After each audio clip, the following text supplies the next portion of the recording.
Assalamualaikum warahmatullahi wabarakatuh. Halo guys, welcome back to my channel. Sebelumnya, kenalin guys, nama saya Fida Nabila, biasa dipanggil Bila. Saya mahasiswa aktif di UIN Syekh Muhammad Jamil Jambe, Bukit Tinggi. Saya merupakan mahasiswa semester 5 jurusan Manajemen Haji dan Umroh, Fakultas Ekonomi dan Bisnis Islam. Temani aku yuk untuk memperkenalkan lebih dalam tentang perikanan di Kecamatan Tugu Mulyo. Kecamatan Tugu Mulyo, Kabupaten Musirawas, Provinsi Sumatera Selatan merupakan penghasil ikan air tawar terbesar di daerah ini. Nah, di video kali ini saya akan membahas tentang perikanan ikan nila. Ikan nila adalah sejenis ikan konsumsi air tawar. Ikan ini diintroduksi dari Afrika pada tahun 1969. Ikan nila termasuk jenis ikan yang tahan terhadap perubahan lingkungan, memiliki sifat omnivora dan mampu mencerna makanan secara efisien serta pertumbuhannya cepat dan tahan terhadap serangan penyakit. Ikan nila banyak diminati karena tubuh dan dagingnya yang relatif besar serta cita rasanya yang enak jika diolah untuk dikonsumsi. Ikan ini cenderung sangat mudah dikembangbiakan serta sangat mudah dipasarkan. Untuk saat ini, bisnis budidaya ikan nila menjadi salah satu bisnis yang cukup menarik untuk ditekuni. Selain itu, ikan nila juga memiliki harga yang relatif jauh lebih terjangkau jika dibandingkan dengan jenis ikan lainnya. Nah, untuk memelihara ikan nila pun tidak sulit, sehingga sangat cocok untuk pemula yang baru mau belajar budidaya ikan. Budidaya ikan nila adalah suatu usaha untuk memelihara ikan dengan pemberian pakan dan pengendalian kualitas air kolam dengan cara yang teratur dan rutin.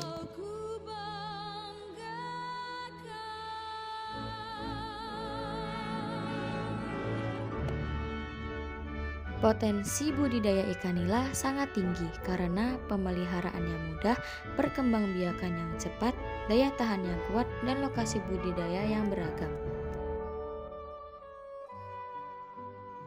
Hal pertama yang perlu dilakukan dalam proses budidaya ikan nila adalah pemilihan lokasi budidaya.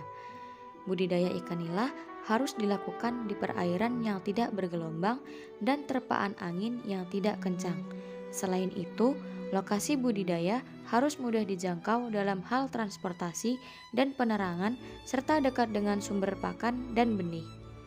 Lokasi budidaya juga harus jauh dari sumber limbah dan kegiatan-kegiatan manusia. Perairan harus memiliki arus dan sirkulasi oksigen yang baik dan harus memiliki kedalaman yang cukup untuk mencegah pasang surut air. Langkah selanjutnya adalah pemilihan benih. Hasil panen ikan nila sangat dipengaruhi oleh bibit yang digunakan. Oleh karenanya, pemilihan bibit merupakan hal yang sangat penting. Bibit ikan nila dianggap baik apabila mampu memproduksi benih dalam jumlah banyak dan berkualitas tinggi.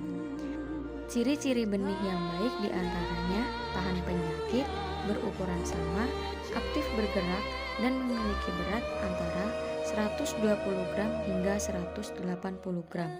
Setelah benih dipilih, maka benih ditebar ke kolam.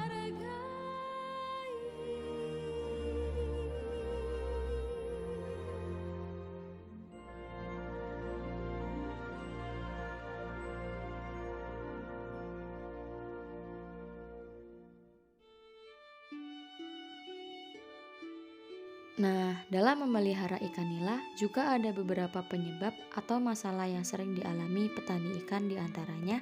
Yang pertama, bagi ikan yang baru masuk ke kolam, ada kalanya mengalami kematian. Kematian disebabkan oleh debit air yang kurang dalam dan banyaknya lumut di kolam. Yang kedua, ketika ikan berusia 2 bulan, biasanya juga mengalami penyakit. Yang ketiga, ketika hujan deras, air sungai meluap menyebabkan debit air tinggi sehingga bisa menyebabkan terjadinya banjir. Yang keempat, kenaikan harga pakan ikan yang tinggi tidak sesuai dengan harga ikan yang murah. Yang kelima, kurangnya perhatian langsung dari pemerintah terhadap harga jual ikan yang membuat banyak mafia mempermainkan harga. Yang keenam, tempat irigasi air yang sulit membuat petani ikan harus membagi air untuk petani lainnya. Yang ketujuh, jika modal tidak milik sendiri, tidak menghasilkan banyak keuntungan. Yang kedelapan, tempat menjual ikan hasil dari kolam sering menjadi kendala petani. Yang kesembilan, ikan tidak mau makan. Dan yang terakhir, pertumbuhan ikan lambat. Untuk mengatasi permasalahan tersebut, ada beberapa solusi yang bisa dilakukan petani agar tidak mengalami kerugian di antaranya. Yang pertama, air yang ada di kolam harus dibuang beserta lumutnya. Kemudian diisi air baru dengan kedalaman yang cukup dan diisi ikan yang baru lagi. Yang kedua, gunakan obat herbal berupa kunyit, daun pepaya, dan garam. Yang ketiga, membuat tanggul penahan dan sebelum air meluap, bendungan dibongkar supaya air mengalir. Yang keempat, cari alternatif pakan lain atau buat pakan buatan. Yang kelima, seharusnya pemerintah menetapkan peraturan dan memberikan sanksi kepada para mafia yang mempermainkan harga jual ikan. Yang keenam, gunakan aliran air sungai dan membuat saluran irigasi. Yang ketujuh, gunakan lahan sendiri dan modal pakan milik sendiri. Yang kedelapan, bekerja sama dengan pemilik modal atau bos ikan. Yang kesembilan, mengganti menu pakan, memperbaiki kualitas air, dan terus menjaga kebersihan air kolam. Dan yang terakhir, cari benih yang unggul dan terjamin kualitasnya.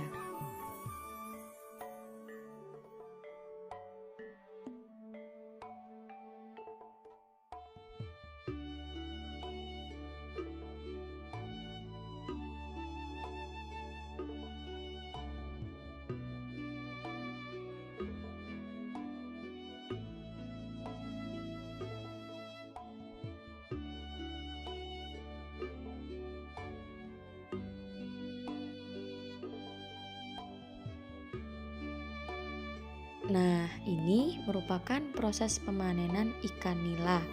Ikan nila akan dikumpulkan dan dijaring menggunakan jaring yang besar.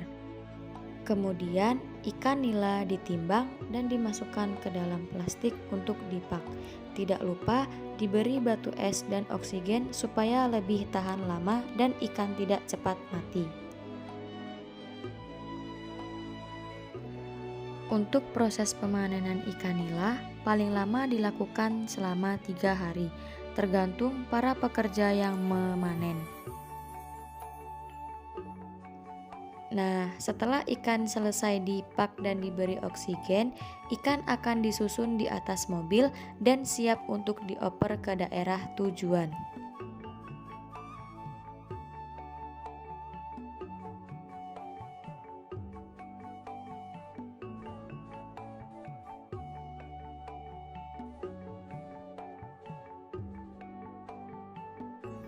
Selanjutnya, ikan air tawar setiap tahun dihasilkan dari daerah ini mencapai belasan ton.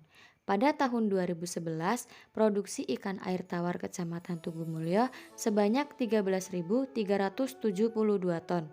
Sedangkan pada 2012 sampai saat ini telah menghasilkan ikan tawar segar sebanyak 18.767 ton.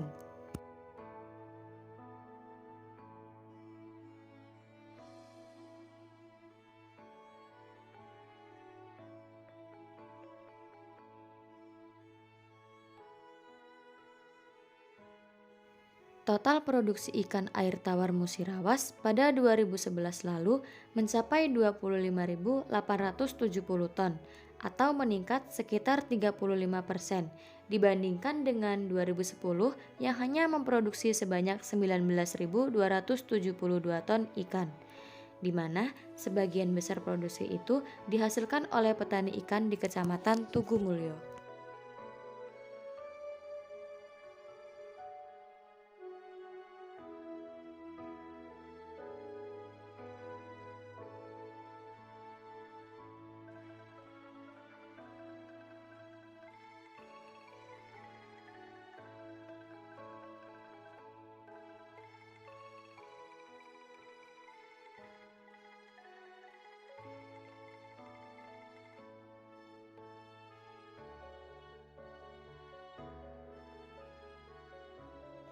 Baiklah, mungkin itu saja penjelasan video tentang perikanan dari saya. Jangan lupa like, komen, dan subscribe ya teman-teman. Saya akhiri, wassalamualaikum warahmatullahi wabarakatuh.